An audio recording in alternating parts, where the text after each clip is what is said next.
Hello and welcome to HealthTech Hour on UK Health Radio. My name is Steve Roest, and each week we bring you the best news, views and interviews with the leaders, founders and clinicians who are shaping the face of the health tech revolution in the UK and beyond. I am a founder and CEO of a health tech company myself, and I am passionate about the people and companies who are changing the world.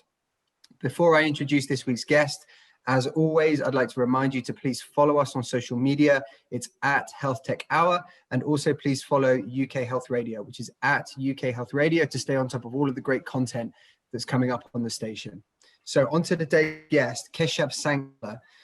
Keshav might very well be the youngest person to ever head up an AI department at a digital healthcare company anywhere in the world. He created and then has been running the AI division at Solutions4Health from the age of 21. And among other successes, their groundbreaking stop smoking AI called Bella just won gold at the Digital Impact Awards. We'll get into more on what Solutions4Health is all about, but at a basic level, they're delivering a huge range of healthcare services across the UK. And you may very well have used one of their services without knowing it, as they provide a lot of the services on the ground at local authority level. Their focus is heavily geared on personal well-being, and Keshav has been pushing the use of AI to help deliver more services more efficiently to people across the UK to help people live healthier lives. I know people throw around the word AI quite a bit, and we're going to get Kesh to give us a bit of an explanation of it all and kind of break it down a little bit, and specifically how it relates to healthcare. But first of all, Keshav, welcome to the show. How are you? Thanks, Steve. I'm great. Thank you for having me on. How are you? Very good, very good. Yeah, it's good. It's good. The sun is shining. Spring has sprung slightly. Yeah. So I ask everyone this on the show: how have you been dealing with the pandemic? What's the kind of mood in the camp? Yeah, so I think it's been quite mixed. To be honest, I know there are some people who are very comfortable with working from home, and others can't wait really to get back in the office. Personally, when I reflect, I think it's crazy that we would travel hours for a meeting, considering how much we can get done remotely now. But how about yourself? How are you finding it? Yeah, the same. I think that it's been a bit of a revelation about how much people can get done without the need to travel. I think that, I'm quite a social person, so I'm quite looking forward to going back into our lab, which is in Cambridge, where PocDoc's developing a range of blood tests that you can do with your smartphone for cardiovascular disease and diabetes, as well as doing all of the COVID-19 work that we're doing. So, it's been tough to not be able to go in there and be with some of the people that we've got working for us and that kind of thing. Yeah. But look, it's all in the greater good.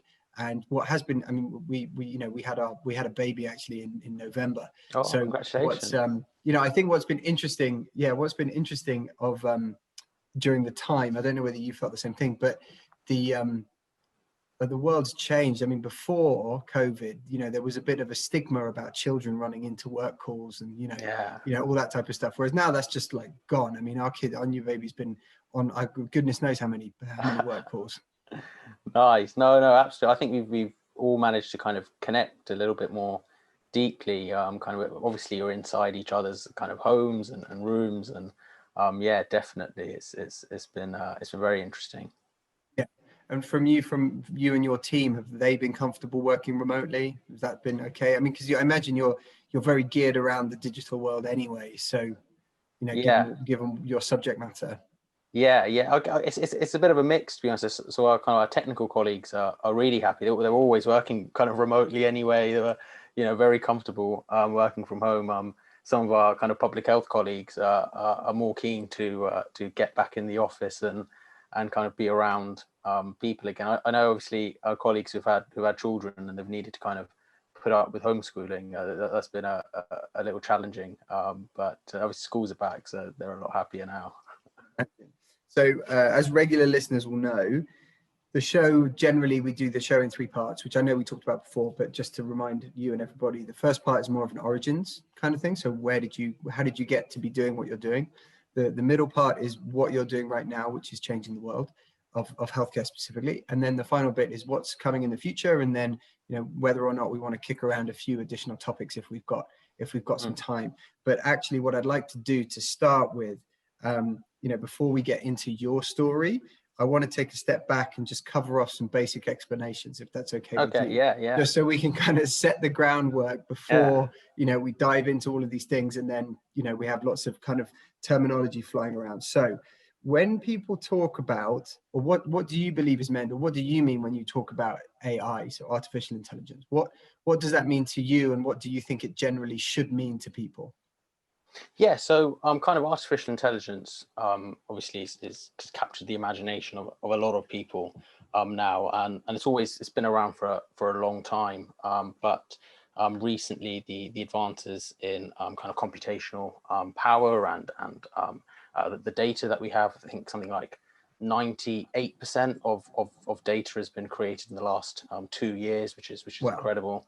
And so there's to kind of get some to kind of frame this in some definition. So when people talk about AI, there's strong AI or general AI, which we haven't got to yet. That's kind of the human being equivalent, what you've probably seen in sci-fi movies and stuff.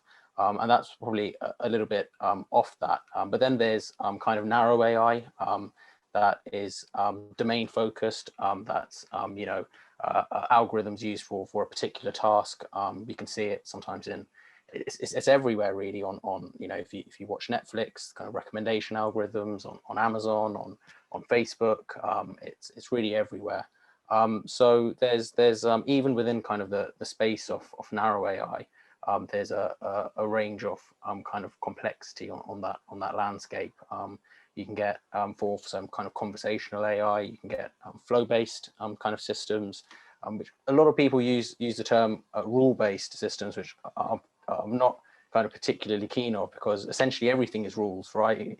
Everything has to kind of fit into the laws of physics. So there's flow-based systems, and that's kind of mainly script-driven, and you still use this natural language processing to be able to understand what someone's saying, so they can speak freely, and the computer can give a response. And then there's more kind of complex intent-based systems, so that essentially tries to work out the intention behind what a person's saying. And that then in the landscape of intent-based systems, there's varying complexity. So it could just be from, I want to buy shoes, so the computer knows, okay, this person's show them results for footwear, and they're looking to make a e-commerce decision. And in some cases, like what we're doing and what we're using, it's a bit more complex, where you're really trying to learn about person's behavior and what drives them, and what else kind of their interests and their intentions are. People are complex, and behavior changes an extremely complex area. So that's a quick kind of overview. Good. Well, I've got some follow-up questions. Don't you worry.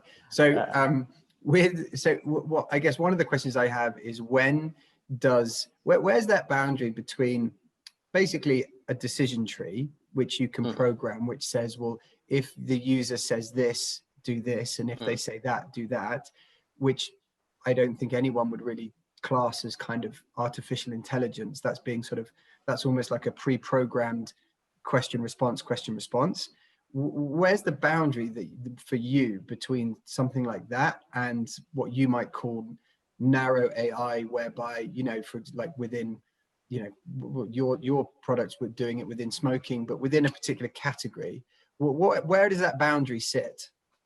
Yeah, so really a lot of those kind of more simple structures, I think some developers might be still keen to call it AI because of the natural language processing involved, but it's certainly far less complex than other systems, and they tend to kind of be flow-based systems where there's a script that's followed, and the AI kind of follows that, like you mentioned there. And then there's kind of other based systems. These are, I guess, where I draw the line, where the kind of complexity starts to increase are when there's intent-based systems. Okay. And that essentially then tries to kind of analyze and understand a user's intentions. Things like a sentiment analysis is done. There's some sort of kind of declarative memory from the conversational AI, so they remember what you've said. So if you're talking about let's take the e-commerce example, for instance. So you said you wanted to kind of look for shoes, and let's say you've already told the AI that you don't like, I don't know, the color red. So then the AI will know maybe we're not going to show this person red shoes. So red shoes are quite cool, actually. But no, yeah, but the red color is not the critical. Yeah, exactly. Yeah. So and even kind of on that, there's varying complexity. So certain kind of conversational AI can have many more intents. So it can be a lot more complex than just understanding what a person wants to buy. It could be, what drives a person, what else they're interested in, what they've already said before about what's challenging to them, and how that kind of relates to some sort of framework of behavior change moving forward. Is there a difference? Is there a differential here between systems that improve, but by definition improve with every usage? So they kind of, I mean, everyone, well, not everyone, but a lot of people probably would have seen some of the Netflix documentaries about Facebook and, Instagram, and how their algorithms effectively keep on almost like improving what they know about you based on the more information that you provide them with. So the more the things you click on, the more intelligent they get about showing you more things that you're going to click on. That kind of self-improvement basis. Is that a differential? Because there are some systems presumably that just don't have that element to them. Oh yeah, definitely. So there's the space of machine learning where essentially a kind of process of backpropagation happens when the kind of whatever system is learning. So essentially there's kind of you have an input layer, and then you have a kind of a hidden layer, and in the hidden layer there's a lot of the calculations that happen, and essentially those kind of calculations are readjusted in the process of backpropagation, and that is the kind of learning.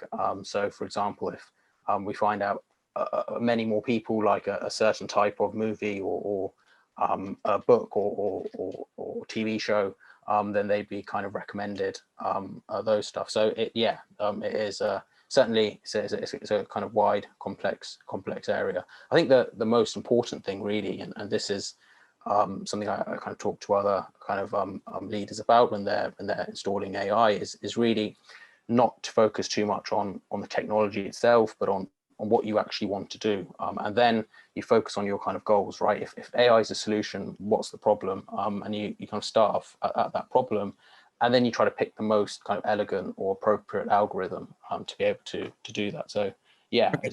Well, that brings me on neatly to my next question, actually. It was almost like we prepped this. Why do you believe that AI is such a valuable asset within healthcare, or in order to deliver healthcare services? Yeah, so really, I think if you kind of start at that problem where you notice the terrific job that clinicians and humans do, it really kind of is monumental in terms of impact. Right, the job that just one clinician or wellness coach does doesn't change the world, but it does change the client's world. And has a really incredible impact. And we know from kind of evidence that a human being talking to another human being in the context of behavior change really is the gold standard. That's the kind of best way of doing behavior change and supporting someone. The most effective, the most likely to lead to long-term change. Yeah, absolutely. So then obviously we can notice the advances in AI and see how we can kind of utilize that to mimic a lot of what human beings do, what is effective, and provide a support there. This isn't really a case of replacing human beings. I think that is near enough impossible, but it is a case of empowering not only patients who want to seek better care, but also healthcare professionals who are stretched, their busy resources are tight, and being able to kind of provide a robot who could support them and be able to kind of take off a lot of the kind of stresses and strains of their daily activities is quite important. And it's not just the kind of conversational AI. There's AI used in many other ways. For example, kind of recommendation systems and in diagnosis. So these are all kind of really important tools to be able to not only reduce the burden on healthcare professionals, but to be able to actually provide better care and better support to patients.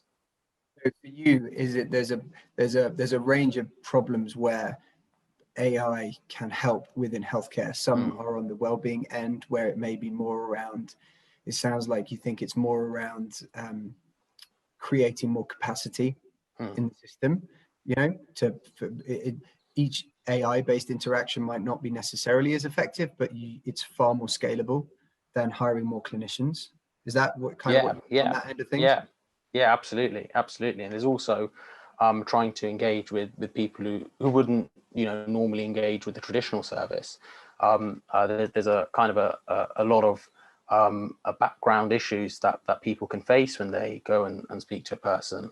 Right, they can be, for a lot of people, sometimes they can be too socially anxious to go and see a person and talk about their problems. They could fear judgment or shame.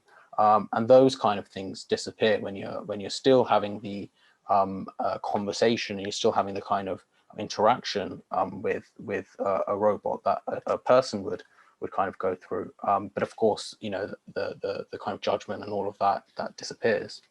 Okay, so let's move to you. So how did you get interested in this whole area? Because you got into it at a fairly young age. Like I said, at 21, you were kind of running the department at Solutions4Health. So how did it what was your sort of personal journey to this space?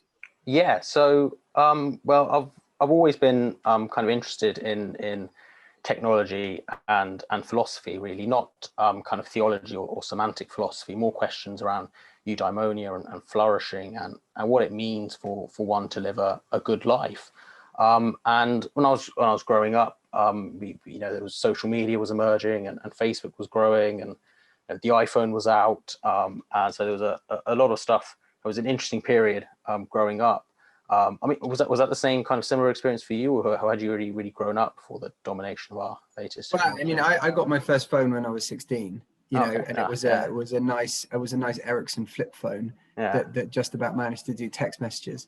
So I kind of, Facebook sort of really got going towards the end of when I was at university. So I definitely missed it through school. It didn't exist through school. But yeah, I can, it's sort of I think the last sort of 5 to 10 years have been, an explosion in this technology, and also in its application within health. And that's one of the kind of improvement of smartphone technology and smartphone cameras and processing power. And that was one of the reasons why we started PocDoc, was because suddenly these smartphones were capable of providing images that with enough precision, enough pixels, enough resolution, that you can start to make image-based analyses using them, which is sort of the core of what we do. So yeah, I mean, I completely agree with you. Yeah. So no, that's really interesting, and so essentially, kind of my curiosity around the questions of flourishing and how we can direct technology to improve societal well-being really has been a kind of a key driver. And then at the age of 20, so I'll introduce Solutions4Health. So Solutions4Health, of course, my parents, Kesh and Lena, founded that in 2008, and that's kind of grown. We've grown now from initially providing stop smoking services to having over 600 brilliant staff providing a range of clinical, lifestyle and social care services, including stop smoking, weight management services, public health nursing, sexual health services, and most recently the COVID-19 lateral flow testing. So Solutions4Health are mainly a kind of CQC regulated provider of healthcare services. And you do that directly to consumer, but also widespread. You actually provide the services for NHS local authorities across the UK. Is that right? Yeah, that's correct. Yeah, so mainly a kind of a main provider of healthcare services. And then at the age of 20, Kesh, that CEO, said I was actually going to go somewhere else, and he said, no, don't do that. Why don't you join me and build a robot stop smoking advisor?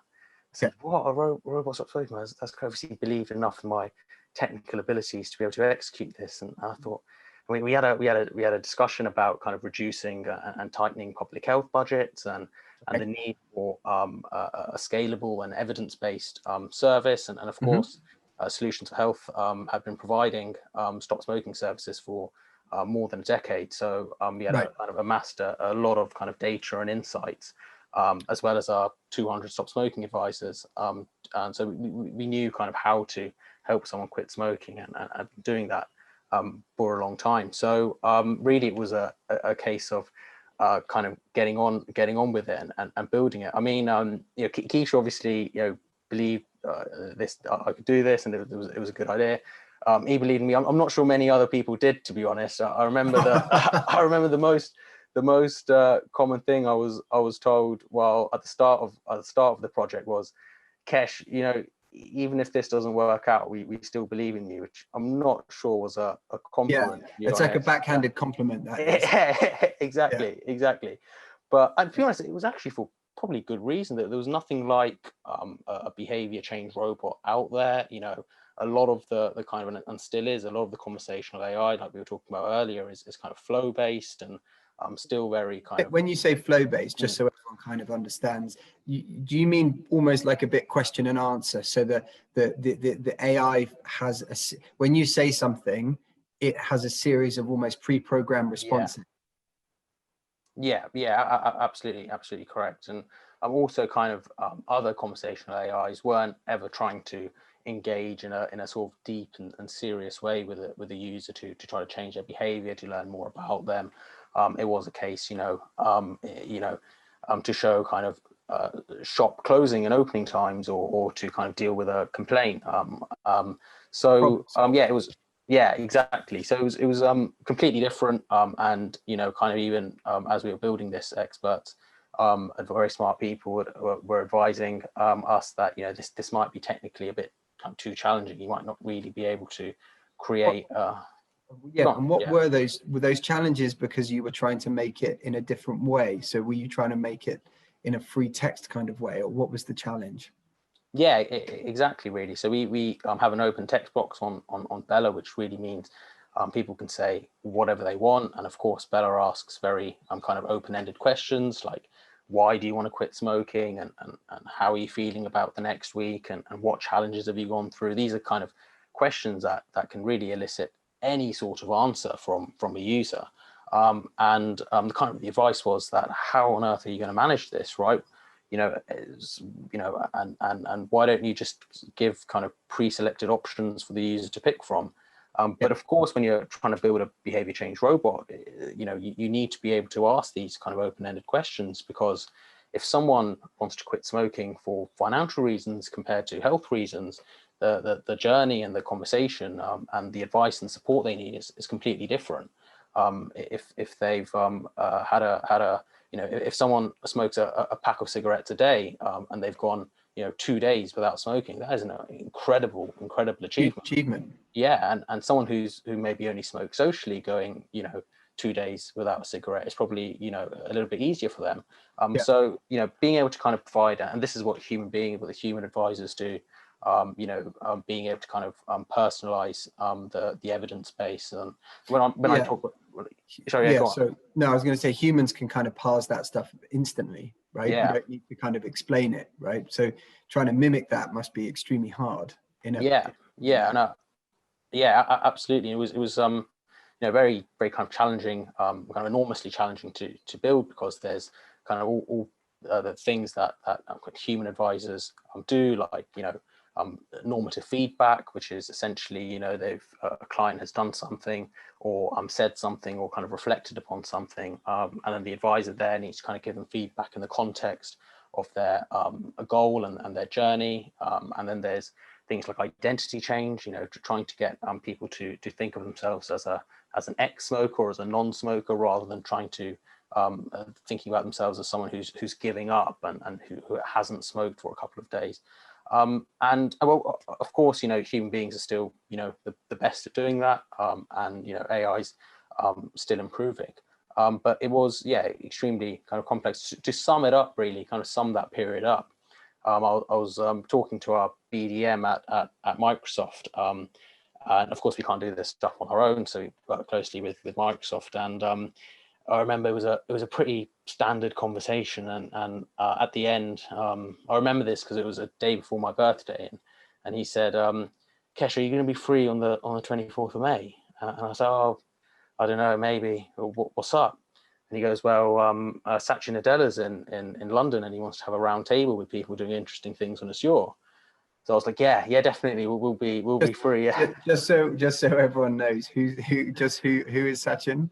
Satya's CEO of Microsoft. Right. The CEO of Microsoft was in town and wanted to talk about your app. Exactly. He was having a round table with kind of others doing interesting things on Azure. So since then, really, we've had a good relationship with Microsoft. We've kind of and Quit with Bella's grown. It's in 15, 16 local authorities, and in some areas it's empowering the stop smoking service, and in other areas, for example, Birmingham, it is the stop smoking service. We've linked in with pharmacies there too.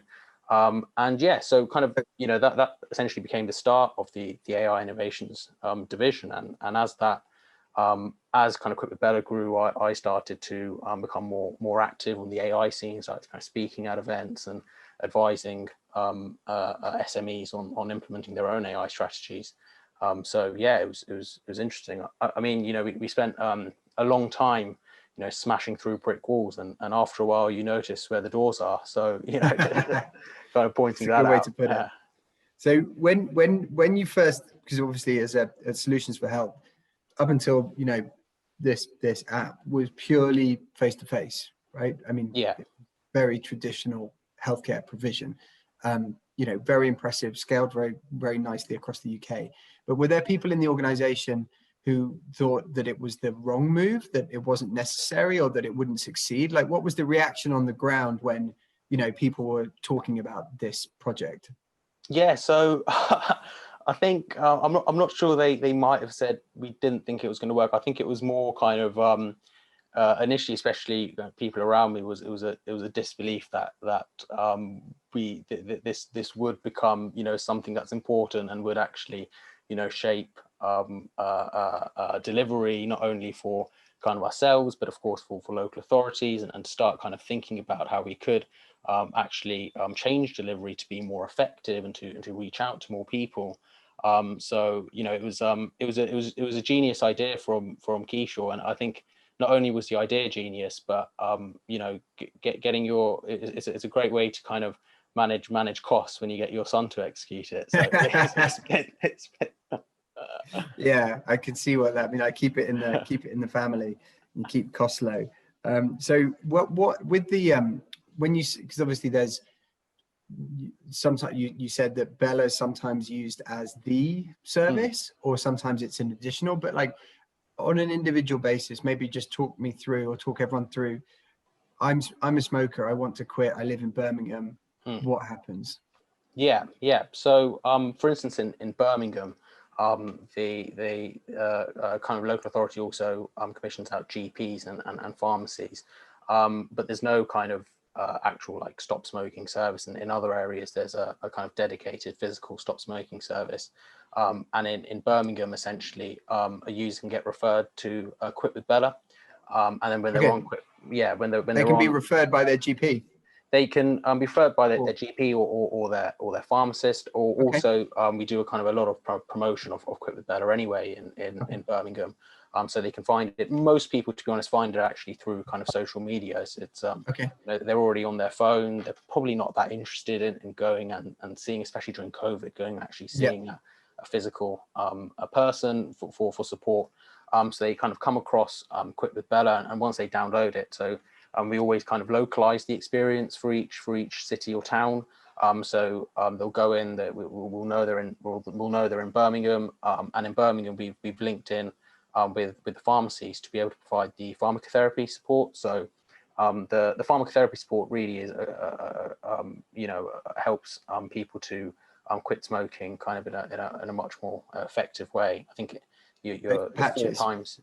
So these could be patches, gums, lozenges.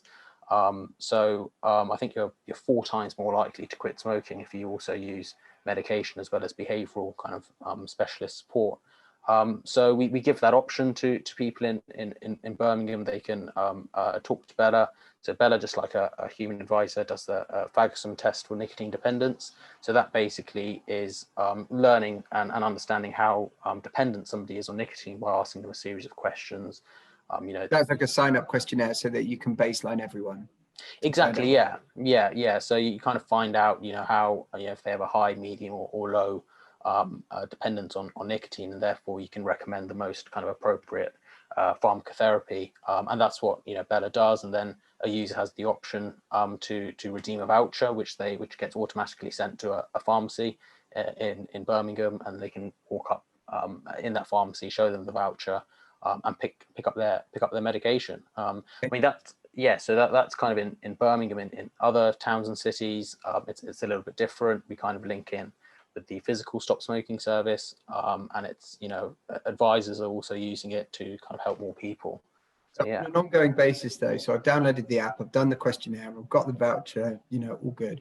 What does Bella do, or how do you ask people to interact with the app on an ongoing basis to talk about their progression from smoker to non-smoker? Yeah. So Bella essentially has a conversation, kind of similar to how an advisor would have a conversation. So once the kind of a user sets their quit date, and actually before that, quite importantly, Bella and the user talk about why they want to quit smoking, which is really important when the user does go through challenging periods in the future, and they kind of need to be reminded on why they started and why they actually want to quit. Those and things also get stored in the app, do they, to be referred to later? Okay.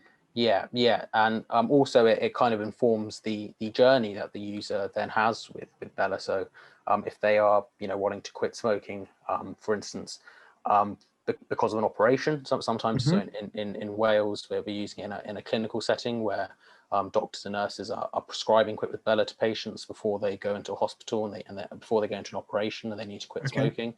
So that's a completely different context for someone who wants to make a long-term change. Someone who just needs to quit because they need to go in for an operation probably isn't, not that committed to staying stopped afterwards. They're doing it because their clinician has told them to do it. Some people are, a little bit nervous about doing it, right? They might have just been told by a clinician or a loved one that, hey, look, smoking's terrible for you. You should quit. And they're kind of like, oh, okay, let me, try it out. Let me see. And then there are those who are absolutely, 100% committed.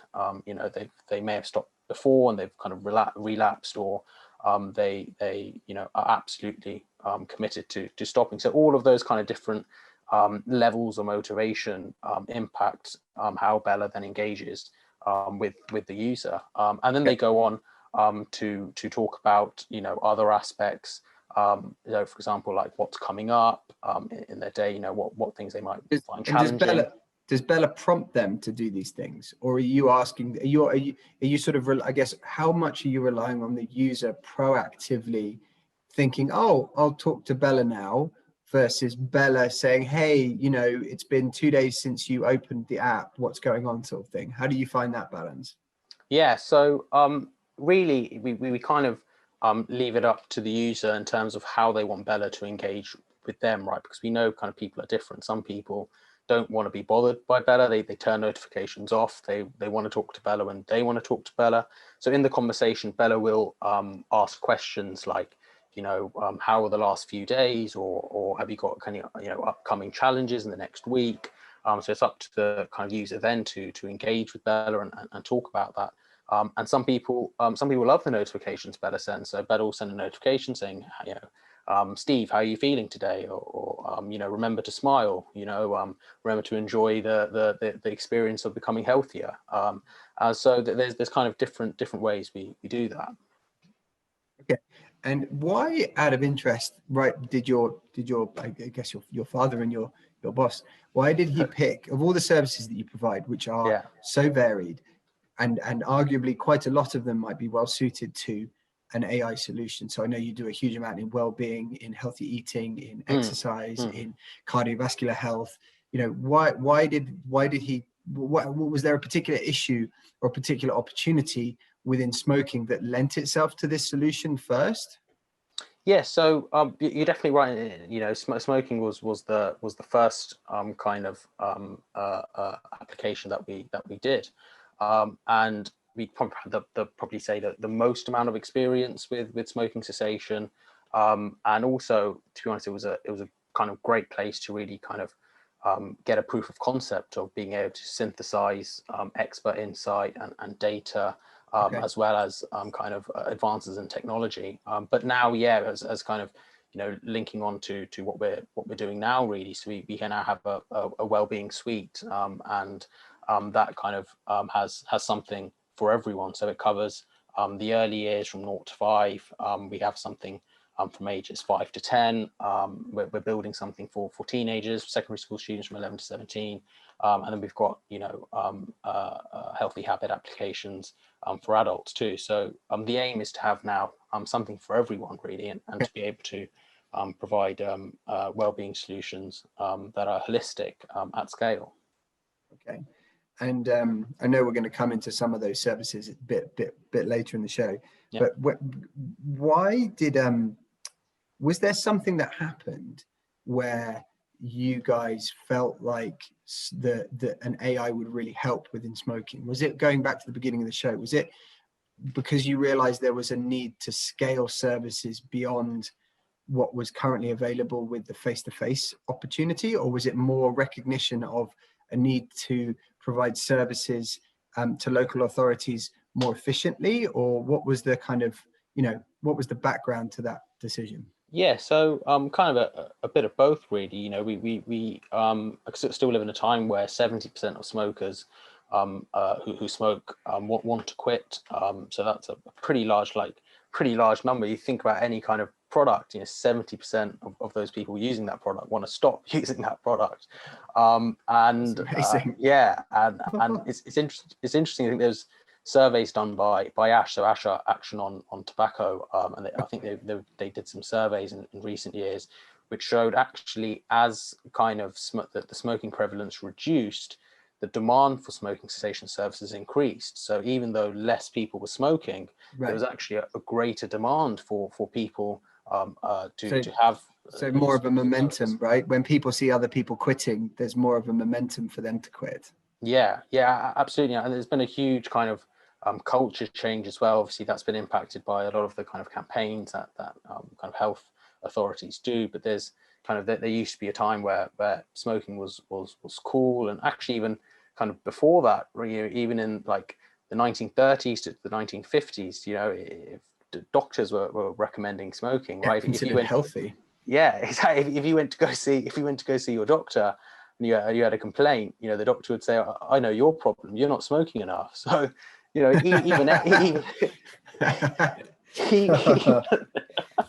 even exercise, right? You know, you'd see someone running, and someone go, "What is that strange person running from?" So we've come a long way in a short period, and I think people now, certainly, you know, expectations around how to be healthy and access to, especially with kind of technology improving so much, right? People kind of want things on demand. They also want it personalized, and rightfully so, because technology means we can actually do that now. Yeah, absolutely. So, and with these sort of solutions, AI in this context, I sort of feel like, you know, having spoken to David Crane from Smoke Free last week, and you know, a couple of other kind of people in this area, there's a combination, isn't there, I think, of the technology, but then also the content that you sort of communicate via the technology. So it's all well and good building a conversational system, but if you're saying the wrong things, or you're using the wrong behavioral change theories or principles or philosophies, it's not going to be that effective. So how have you built up that content? You know, I think I've got a good view on you guys, the technological sort of capabilities, but how did you build up and make sure that the theories and philosophies and mechanisms you were using would be effective through Bella? Yeah, so it's a really great question, a very important question too, because you're absolutely right. The content and the kind of healthcare expertise really is very important, right? You can have all the best technical expertise and technical features, but without that kind of healthcare side, you won't be effective. And the most important thing is helping people quit smoking, is actually building something that's effective. So Solutions4Health have been providing stop smoking services. These are the physical gold standard face-to-face services for more than a decade, and everything's kind of based on the NCSCT evidence guidelines and NICE evidence guidelines. So that's what our advisors are trained on. So they essentially go through a training program, and we've had so to kind of break it down, we've had there's two kind of different, well, there's more than two different types of experts, but we can broadly group experts in kind of two different ways. The theoretical experts who are trainers and also spend a lot of time in kind of university hallways and things like that. And then there's the practitioners. So we've worked with both the people who've trained stop smoking advisors.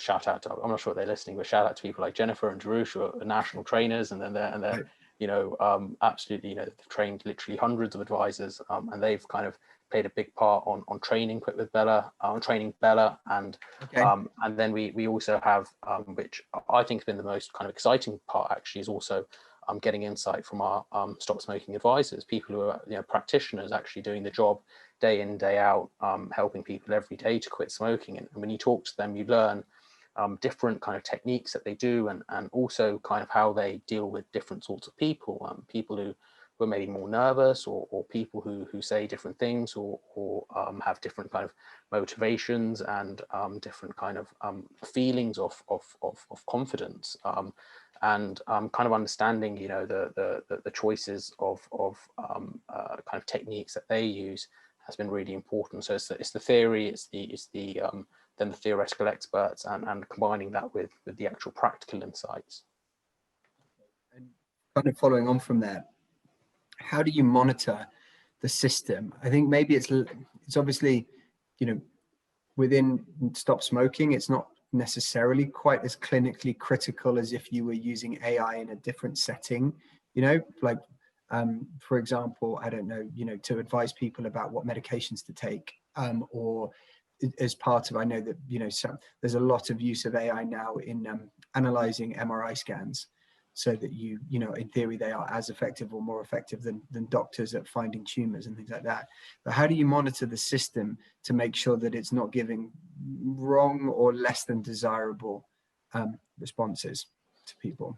Yeah, no, absolutely. So we're always kind of monitoring how Bella's behaving in certain situations, as well as monitoring user feedback, which is really important. And we kind of work with our stop smoking advisors and experts to be able to keep monitoring that, but also the success of Quit with Bella, the understanding if it's working or not, which is probably the most important thing, is very similar to how face-to-face services run. So essentially, there's something called a 4-week quitter. So that's someone who's gone 4 weeks since their quit date without a cigarette, and then there's a 12-week quitter. So Bella essentially asks the user every week, have you had a smoke-free week? And when they say yes 4 times in a row, they're a 4-week quitter, and they say yes 12 weeks in a row, they're a 12-week quitter. And we obviously kind of monitor the uptakes and the kind of results from there. And we've actually had a real world evaluation of Quit with Bella done in Dudley. So Dr. Angela Snowling, who's used to be the assistant director of public health in Slough, has done a real world evaluation of Quit with Bella in Dudley, and kind of the key takeaways from that have been Quit with Bella's been similar 4-week quit rates as the gold standard face-to-face service. Has also that's awesome. It's been successful, and a kind of testament to the approach we've tried to take in building it and always improving it. And it's also reached out to people who wouldn't normally engage in a traditional stop smoking service.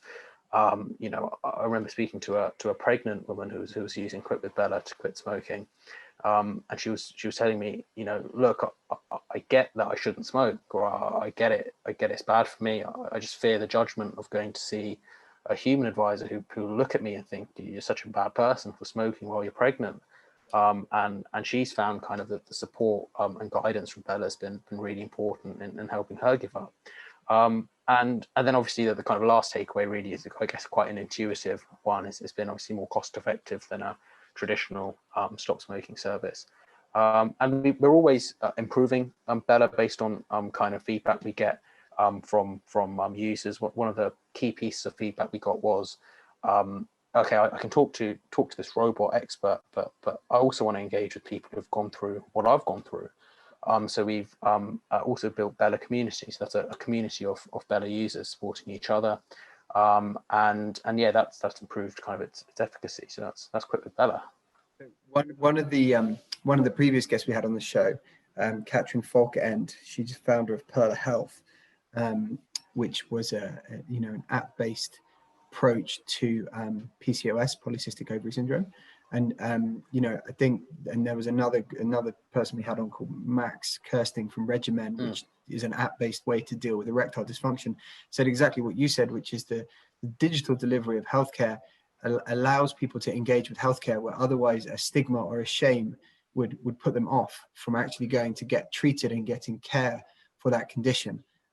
So I completely agree with you. Within your community, one of the issues that this might not be so relevant within smoking, but within some of the other areas, that community piece where that's been tested, those guys and others have said that, sometimes those communities, they start putting forward other random treatments for things, that aren't great, that, like, I don't, drink bleach and it'll solve it sort of thing. Not quite as extreme as that, but they're in the interest of trying to help each other, they end up not really helping each other. But I don't know quite whether that's really the same dynamic within the quit smoking sort of area. So we haven't actually had anyone saying we should drink bleach to stop smoking. As an example, that I wouldn't. Yeah, that's not specific. It's more indicative of the. Absolutely. So we do have kind of our stop smoking advisors also on Bella Community. So they're there to actually give some useful tips to people who are looking for help. We found mostly it's a place where people kind of support each other and they reflect on their experience, where they talk about the challenges they've been through, what to help them, and just giving kind of each other a moral support. And that combined with our advisors who have been on there, has been quite good. Now, if someone wants to use Quit Bella, do they have to be within a certain geographic area, or can anyone use it? So it's free in areas that we obviously have agreements with the local authority to be able to provide that. And then users outside of that area, it's a charge, yeah. Okay. And what's the charge outside the area? So it's $4.99. So that's to be honest, really, we've had some people who can't pay, and we've given them free access. Really, the most important thing is people quitting smoking. But we've needed to kind of make that difference. Obviously, a local authority gets it; they want it in their area. So yeah. No, of course. And $4.99 is cheaper than a pack of cigarettes, I think. There you go. Yeah. So with your other areas, let's go into detail a bit more about the suite of services that you want to offer on the wellbeing side of things, and specifically how you think, AI, or this kind of health tech element can help deliver those services. So, wherever you want to start, I know you divided it up by age group, but what are the problems that you're trying to solve, and how are they being solved, or how are you going to try and solve them with AI as opposed to just face-to-face kind of delivery? Yeah, absolutely. So I think, to start on why would we want to use a kind of technology, and why would we want to use kind of AI to support people? Really, it's to be able to kind of deliver something that's evidence-based, something that can successfully change behavior, but to make that accessible and engaging. The fundamental question we think about is how do we make something that's evidence-based engaging, so to start really at the start with the early years stuff. So we know the kind of early years between 0 to 5 are formative and play a critical role in laying the foundations for future health, economic and social outcomes. And it's difficult for new. So you're a new parent. How's it been? I'm not a new parent. It's not our first radio. Yeah. Before, but yeah, I mean, it's stressful, worrying, but exciting at the same time. There's a lot of you want to make sure that you're trying to do everything you can for the development of your child, and but I don't know, you don't want to necessarily, I don't know, you sort of feel a bit guilty for not doing certain things, or if you do things where you weren't supposed to do them. So, having some kind of pathway to follow, I think would be very helpful. Yeah. So, well, Steve, you can download Ask Teddy. So essentially, Teddy's a robot expert across 12 different domains. So we really take a holistic approach to the early years well-being. There's kind of support on breast and bottle feeding, as well as vaccinations and being active together. One of the most we've only kind of released the rest of our well-being suite a couple of months ago, so we're still kind of early stage, but a lot of the early feedback we've been getting is the mental health support for new parents on early years has been a really big so it's for the parents as opposed to the children, or both? Yeah, no, it's for the parents. So the parents, Okay. essentially parents or kind of guardians or any other kind of loved ones looking after or around the family, so they can get kind of tailored evidence-based support, learn kind of best practice, get answers to frequently asked questions, like, and a big part of that has been the kind of mental health support. So we call it Valuing Me on Ask Teddy. So that's for the parent, and not just kind of mum's health, but dad's health as well. I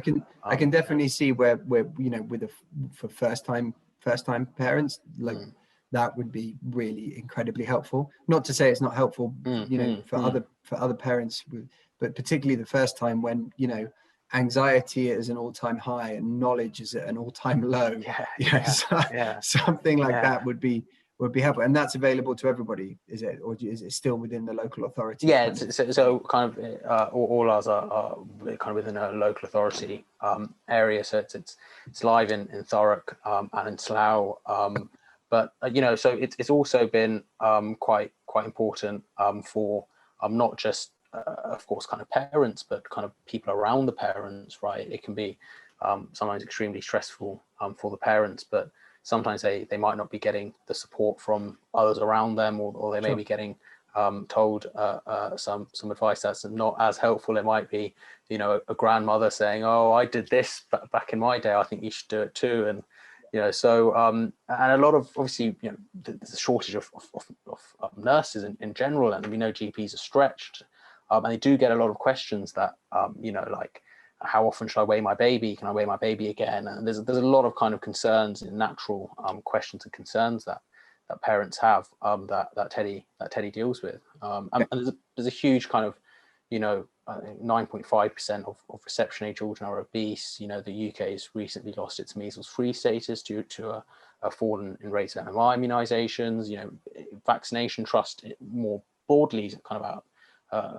Is plummeting, really. So there's a lot of kind of issues there that need some support. So with something like that, which is sort of quit smoking is a very specific task, but something like that covers all kinds of different areas, from physical health, mental health, for you, for the baby, for your partner. That's a much broader set of concerns. So has that involved a level up in terms of your AI, your technology, to be able to cover all of those effectively? Oh yeah, it's certainly quite different to Bella, and we've had obviously a lot of support from health visitors and school nurses and other subject matter experts, and really the same with our other apps as well. We've got Camp Island, which is a game for ages 5 to 10 to play, for them to learn about kind of healthy changes. We were testing that out with a family, and they usually have pizza on a Friday night, and their child had been playing, as a 6-year-old had been playing Camp Island, and they came in and they were like, "Oh, Mum and Dad, I don't want to eat pizza. Can we have something healthy?" And the family were shocked. They're like, "Oh my God, you love this stuff," So learning how to kind of be healthy, and that's what that really impacts the entire family. And we've obviously for older adults and parents as well, we have Shape Up for Life, and we have other things kind of developing. So I'm really geared around trying to take a holistic approach to well-being and being able to provide accessible evidence-based support on demand. I think that's incredible. With those because again, with quit smoking, the sort of the metrics, the evidence that you're basing is very specific. It's, you know, the 4-week quit, the 12-week quit, and how cost effective it is as opposed to the face-to-face service. With what you were just talking about then, how do you demonstrate value? Because you're delivering such a wide range of support. So how have you started to think about generating that evidence to prove the value of what you're doing? Yeah, really good question. So we're working with Essex and Swansea University to do a joint evaluation, also in collaboration with Thorough Council, to do an evaluation of Ask Teddy. So that's looking at kind of has the mother been more confident in breastfeeding? Are they more knowledgeable about certain topics? Do they feel more confident and able when they're dealing with certain issues?